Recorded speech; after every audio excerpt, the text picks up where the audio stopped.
के टैक्सेस के पैसों से, गरीब आदमी के टैक्सेस के पैसों से आप फिर सब्सिडाइज ट्रांसपोर्ट चला रहे हैं। आपकी वो पॉलिसी ठीक थी या आपकी आज की पॉलिसी ठीक है?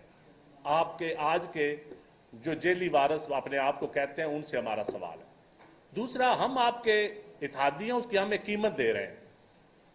हम आपके इत्तेहादी नहीं, हमें सिस्टम के इत्तेहादी हैं, इस मुल्क के इत्तेहादी हैं, आइन के इत्तेहादी हैं, पार्लिमानी निज़ाम के हम इत्तेहादी हैं। हम निज़ाम चलाना चाहते हैं। हम इस मुल्क के साथ वो खिलवाड़ नहीं करना चाहते जो आपने बड़ी बड़ी डॉक्ट्राइन के जरिए किया। और फिर आज आप ताना देते हैं। अगर आप मुराद अली शाह को या पीओ पार्टी को ताना देते हैं तो आप मुझे उस जैसा सेहत का निज़ाम दिखा दें। आपने तो पंजाब में BHU, बेसिक हेल्थ यूनिट, जो जुनेजो साहब का मनसूबा था, आपने उस पर अरबों रुपए पहले रेनोवेशन पे लगाए, रेनोवेशन पे अरबों रुपए लगाए, रेनोवेट करके फिर प्राइवेट सोर्स प्राइवेटाइज कर दिए ताकि गरीब का इलाज ना हो। दूसरा, मुझे ये बताएं कि हमारे मुल्क में, पंजाब क्योंकि बड़ा सूबा है, गरीब आदमी का बच्चा सिर्फ सरकारी स्कूल में पढ़ता था। प्राइवेट स्कूलों में गरीब आदमी का बच्चा नहीं पढ़ सकता।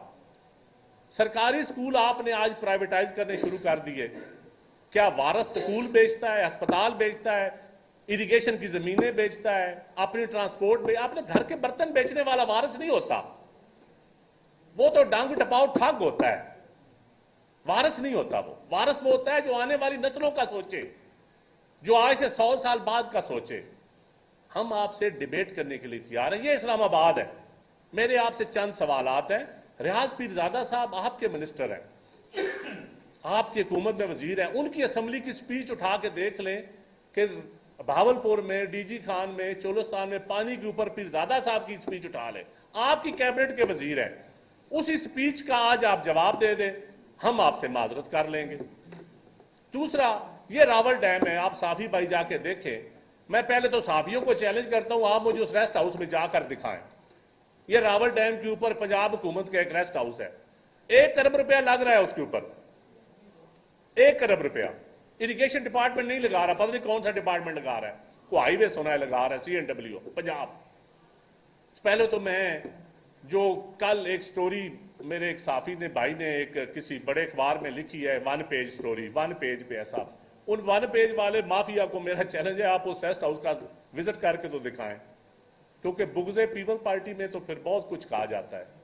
हम यही आपसे गुजारिश करते हैं कि इस मुल्क को, सूबों को आपस में ना लड़ाएं, कैनाल की वजह से, दूसरों की वजह से। मुल्क इस वक्त क्राइसिस में है। दहशतगर्दी हमारा बड़ा इशू है। किसान का इशू ये है कि आपने आज बंपर क्रॉप्स हुई है किसान की, गंदम की।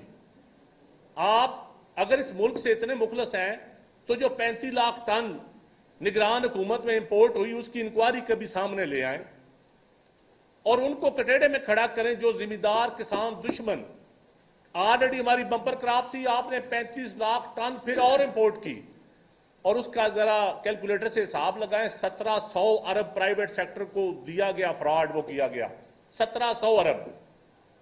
पता नहीं कौन कौन उसमें हिस्सेदार है, पता तो मुझे भी है, लेकिन मैं कमजोर हूं, मैं बता नहीं सकता। जो तकड़े अपने आप को समझते हैं, जिनकी हुकूमतें हैं, वो बता दें पब्लिक को, इंक्वायरी रिपोर्ट सामने ले आए। और आज जो किसान की, इस वक्त जो किसान हर सरापा एहतजाज है, 1106 बिलियन उसको नुकसान हो रहा है आज के रेट के हिसाब से। 24 मिलियन एकड़ गंदम काश्त होनी थी, गंदम हुई, और प्रोडक्शन 31.6 मिलियन टन।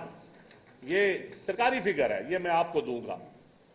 इसके मुताबिक हमारी क्रॉप्स हुई हैं, और आज का 2000 जो रेट है किसान को मिल रहा, जो उसका खर्चा हुआ है, जो DAP की कीमत है, जो यूरिया की कीमत है, जो सारी है, वो खर्चा लगा लें, 34 से 35 हजार रुपया पर एकड़ नुकसान होता है, और ये 1106 बिलियन का किसान को नुकसान है। मेरी उन जेली वारसों से, उन ज़ियाउल हक के वारसों से ये गुजारिश है कि किसान आए, डिबेट करें। आपकी हुकूमत है मरकज में भी, सूबों में भी। आप सिंध के हिसाब मांगते हैं, सिंध जैसा हॉस्पिटल दिखा दें। थार में जिस तरह सिंध पीपल पार्टी ने थार जिस तरह आबाद किया है, आप इस तरह चोलिस्तान आबाद करें ना। और आप वहां भी किसी लेडीज को ट्रक ड्राइवर दिखाएं, किसी औरतों को एम्पावरमेंट करें कि वो भी ट्रक चोलिस्तान में चलाएं। चोलिस्तान में तो ऐसे इलाके भी हैं जहां आम आदमी चक्कर भी नहीं लगा सकता, शिकार तो दूर की बात है, आम आदमी तो जा भी नहीं सकता। तो इसलिए आप सूबों को ना लड़ाएं अशराफिया के लिए, आपस में अवाम में नफरतें पैदा ना करें सरमायादारों के लिए, यही हमारी गुजारिश है। और इंशाअल्लाह ताला आप हमारे से डिबेट करें, हमारे से मवाजना करें पीपल्स पार्टी के साथ। पीपल्स पार्टी ने तो गंदम का जो रेट डीजी खान से लेकर गिलगित बल्तिस्तान तक पीपल्स पार्टी ने एक तेल का रेट, एक गंदम का रेट किया है। ये होती हैं पॉलिसीज। पीपल्स पार्टी ने कभी मुल्क बेचा नहीं, मुल्क बचाया है। बेचने वालों के साथ हमारा मवाजना ना करें। शुक्रिया। आपके सवाल वन बाय वन। एक मिनट, एक सवाल इधर